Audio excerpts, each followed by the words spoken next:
¿Qué tal? ¿Cómo están, amigos y amigas de esta comunidad? Bueno, hoy les tenemos varias entrevistas. Al ratito, Mercurio Cadena estará platicando con nosotros sobre esta reforma judicial. También estará Cristian Nader hablando de la elección de los Estados Unidos. Y yo quiero aprovechar esta oportunidad, si me lo permiten, para hablar precisamente de lo que pasó en la Suprema Corte de Justicia de la Nación. Y yéndonos un poco al tema crónica política y demás. A ver, déjeme compartir esta información basados en una nota que publica, sin embargo, que dice lo siguiente. El Pleno de la Suprema Corte de Justicia de la Nación rechazó esta tarde el proyecto del ministro Juan Luis González Alcántara Carrancá sobre la constitucionalidad de la reforma judicial que proponía modificar gran parte de la legislación aprobada por el Congreso en línea con los intereses de la derecha mexicana, incluidos los partidos que la representan, el PRI, el PAN, así como también Movimiento Ciudadano. Con ello, la reforma judicial aprobada por el Poder Legislativo y publicada en el Diario Oficial de la Federación tiene la vía libre para su aplicación, es decir, la elección de jueces, magistrados y ministros se llevará a cabo tal y como se establece en la Constitución.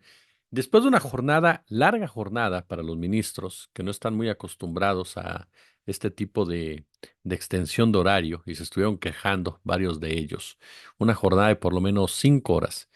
Se define con el voto del ministro Alberto Pérez Dayán, quien afirmó que las acciones promovidas por el proyecto del ministro González Alcántara Carrancá eran improcedentes y con ello rompió el llamado bloque de los 8 ministros opositores y sobre todo necesarios para que ese proyecto pasara. El cambio constitucional fue ratificado su validez. Hay que recordar que Alejandro Moreno, el famoso Alito Moreno, hace unos días habló precisamente de un Judas, dijo, un Judas en el Poder Judicial que sabía se estaría echando para atrás en torno a este bloque de los 8 ministros. Alejandro Moreno, a través de su cuenta de X, se dedicó a presionar a Alberto Pérez Dayán, pidiéndole con su violencia pasiva, ¿no? Como así opera Alejandro Moreno, que no se doblara, que no se rompiera, que no se entregara al poder oficial, que se mantuviera firme en sus convicciones, en el amor a México. Ya sabe, toda esta verborrea que utilizan los políticos para lanzar amenazas en contra de alguien que está votando en contra de lo que ellos piensan que debe de ser y que además mostró la influencia de Alejandro Moreno en todas estas discusiones que se llevaron a cabo en la casa precisamente de Norma Piña o en los restaurantes o en donde hayan sido y en donde estaban presentes sus asesores, así como también Claudio X González y otros empresarios y otros personajes que influyeron notablemente en el comportamiento por parte de los ministros, entre ellos los ya mencionados, Luis María Aguilar, Lainez Potisek, Mario Pardo, por supuesto Margarita Ríos Farjat, Gutiérrez Ortiz Mena, en fin, este bloque que se mantuvo simplemente en 7. Bueno, Alejandro Moreno llegó al punto de asegurar que había sido doblado el ministro Pérez Dayán por una presunta investigación de la Fiscalía General de la República en su contra por señalamiento de acoso sexual, basado en que en una nota de un portal argentino que ha sido muy cuestionado en otras ocasiones por la veracidad de su información. Entonces ahí se basó Alejandro Moreno para lanzar las diversas acusaciones, para lanzar las diversas advertencias en contra del ministro Pérez Dayán, que hoy es visto como un traidor para esta causa. Incluso varios de los integrantes del Poder Judicial, trabajadores del Poder Judicial, lo estaban esperando afuera de la Suprema Corte de Justicia y gritaban al unísono que salga el traidor, con toda la intención, por supuesto, de lanzarle críticas, señalamientos. No me atrevería a decir yo que agredirlo físicamente, pero sí, por supuesto, de intimidarlo con este tipo de acusaciones, las cuales, por supuesto, fueron promovidas por el propio liderazgo de los trabajadores, de parte de esta señora que siempre se me olvida su nombre, perdónenme, ¿no? Que habló con los medios de comunicación y que, bueno, dijo que no se rendían, que iban a ver qué otras opciones había, que iban a ver qué tipo de acciones iban a implementar, es decir, ya las clásicas patadas de ahogado, pero que los grupos radicales, pues nunca hay que minimizarlos, porque ya cuando se radicaliza una postura, son capaces de cualquier cosa con tal precisamente de si van a perder, por lo menos incendio algo, ¿no? Por lo menos dejo algún tipo de destrozo. Pero así se comporta la derecha. Esa derecha que siempre acusa al de enfrente de ser el que polariza, esa derecha que siempre acusa al de enfrente de ser el que agrede, esa derecha que siempre acusa al de enfrente de ser el violento, pues en realidad únicamente está jugando, ¿no? Al parapeto, es decir, acusa al otro de lo que es capaz de hacer. Luego de esta clara postura de Pérez Dayán, y en un acto, para mí, completamente, y coincido con esta nota, les reitero del portal, sin embargo, con un acto desesperado, la ministra presidenta Norma Piña, pues vino a ponerle la cereza al pastel de una, híjole, de un papel, no un papel, un papelón que ha realizado esta mujer desde que asumió la presidencia de la Suprema Corte de Justicia. Ella de plano, así, al más puro estilo de Claudio X González, sugirió un cambio a la votación con el fin de darle el visto bueno al proyecto de Alcántara. Así como lo escucha. Inesperadamente expuso que era posible avalarla solo con 6 votos, en vez de los 8 que se necesitaban para la mayoría calificada. Hasta su servidor, que no soy constitucionalista ni pretendo serlo, ni mucho menos, respeto por supuesto a todas las personas que se dedican en cuerpo y alma a ese, a esa a ese noble oficio, a esa noble profesión, esa noble especialidad y demás, entendíamos que esto no era posible. No era posible porque eran 11 ministros y 11 ministros requieren 8. Así lo han hecho siempre. Pero lo que estaba haciendo Norma Piña e incluso el propio González eh, Alcántara Carrancá era decir, no, es que en la reforma constitucional, o sea, en la reforma que aprobó el legislativo y que estaban ellos cuestionando, dice que son 9 ministros y con 6 pasa. Entonces, imagínese usted el desvarío, ¿no? Vamos a utilizar una parte de la reforma que estamos desvirtuando, pero que a nosotros nos conviene para avalar, echar para atrás esa reforma con lo que dice la propia reforma que vamos a desestimar. De ese nivel de desesperación fue lo que pasó con Norma Piña. Insisto, un personaje muy torpe políticamente, un personaje que desde que llegó a esa posición jugó un papel vergonzoso, lamentable, paupérrimo, un papel en donde acataba todas las directrices del Junior tóxico de Claudio X González, que acataba cada una de de las medidas que éste le dictaba para jugar el papel de ser la vocera institucional de la oposición, la cruzada en contra del dictador de Macuspana. Norma Piña, desde el momento en que decidió no levantarse ante la figura de Andrés Manuel López Obrador, y no hablo de López Obrador como hombre, sino la figura del presidente de la República, mostró en todo momento el enorme infantilismo de su parte, la enorme inmadurez que permeaba en una oposición o permea en una oposición incapaz en muchos sentidos de siquiera estructurar una estrategia medianamente competitiva. Después, lo que hubiera provocado aquí en cualquier otro lugar, su renuncia. Cuando lleva a cabo esta reunión en la casa del ministro González Alcántara Carrancá, ¿no? Y junta a Alejandro Moreno con los magistrados del Tribunal Electoral, con toda la intención, por supuesto, de desestabilizar la elección, de evitar a toda costa que Morena pudiera alcanzar una mayoría en la Cámara de Diputados. Y todo se supo, que fue lo peor. Entonces, ¿quién opera de esa forma? Claudio X González, la gente aliada a Claudio X González, los empresarios que están con Claudio X González. Son muy desasiados políticamente, qué bueno, pero son sumamente desasiados por esa misma soberbia que tienen y que piensan que pueden hacer lo que les venga en gana y que pueden brincarse todas las trancas y siempre van a salir avantes. Y échele el tercer capítulo cuando Marco Cortés le entrega a Norma Piña, ¿no? Una medida para que pudieran sustituir a los magistrados del Tribunal Electoral. Ya cuando se dieron cuenta que estos no se iban a doblar. ¿Cómo sabemos que Claudio X González estuvo detrás de esta estrategia que ha seguido la Suprema Corte de Justicia? el equipo de Claudio X González, porque Claudio X González tampoco ve usted que es la cabeza, ahí está su papá, que es el que manda. Claudio X González nunca va a mandar por su padre, sobre su padre. El padre es un colmilludo hasta el fondo, y con él está la gente de Grupo Lala, y con él está la gente de Grupo FEMSA, y con él está la gente de Grupo México, y con él está la gente de Cinépolis, en fin, ajá. Hay varios empresarios metidos con Claudio X González y el propio Salinas Pliego que se ha incorporado en los últimos años. ¿Y qué fue lo que decidieron, no? Cambiar las reglas en la marcha. ¿Por qué? Porque pierdo. Dese cuenta, es la misma estrategia, lo dijimos el otro día. Cuando pierden las elecciones, intentan sabotear el tema de la mayoría calificada con una ley, atacando una ley que ellos habían aplicado, habían aprobado y habían defendido. Algo similar hicieron ahora, dictándole línea a los ministros y ministras para que cambiaran una postura que ellos mismos habían esgrimido anteriormente y entonces hicieran válida la posibilidad de revisar la constitución de nuestro país. Una reforma constitucional.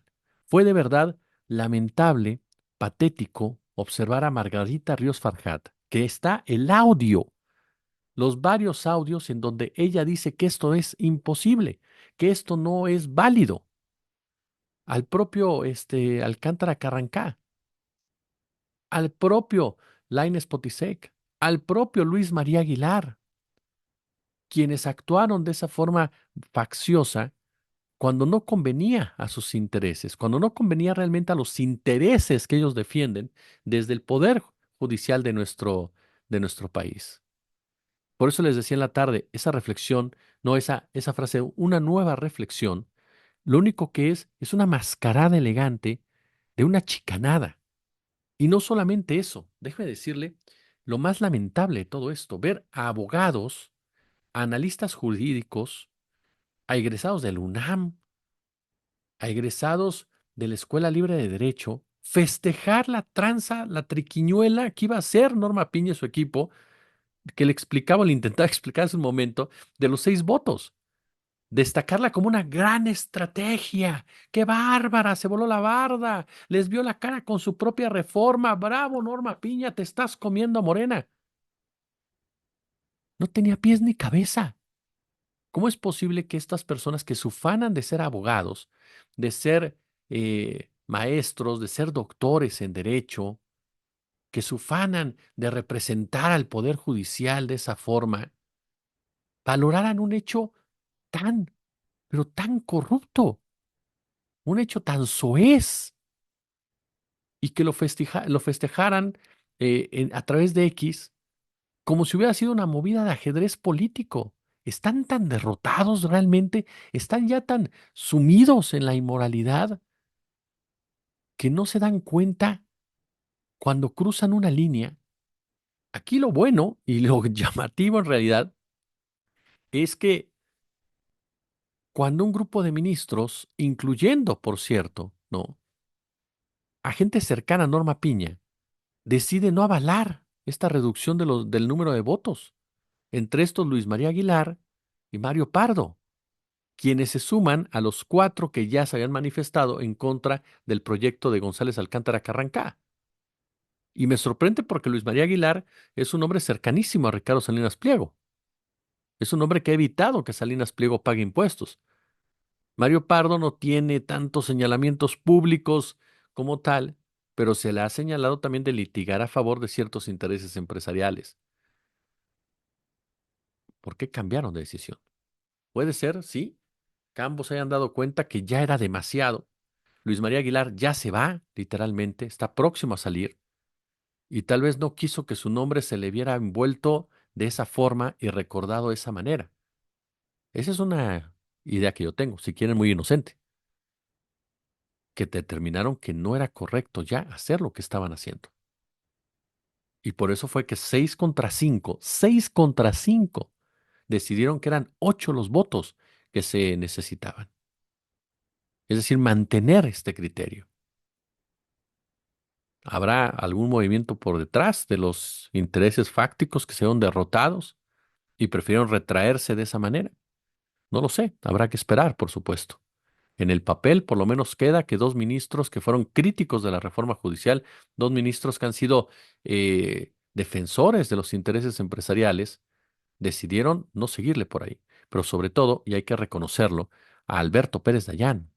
Hay que reconocer a Alberto Pérez Dayán, más allá de los cuestionamientos que se le han hecho anteriormente, porque mantuvo una postura, mantuvo la postura que había expresado ya en otras oportunidades, en donde se le había exigido que llevaran a cabo una revisión de la reforma energética, por ejemplo, y el propio Pérez Dayán dijo, esto no es posible.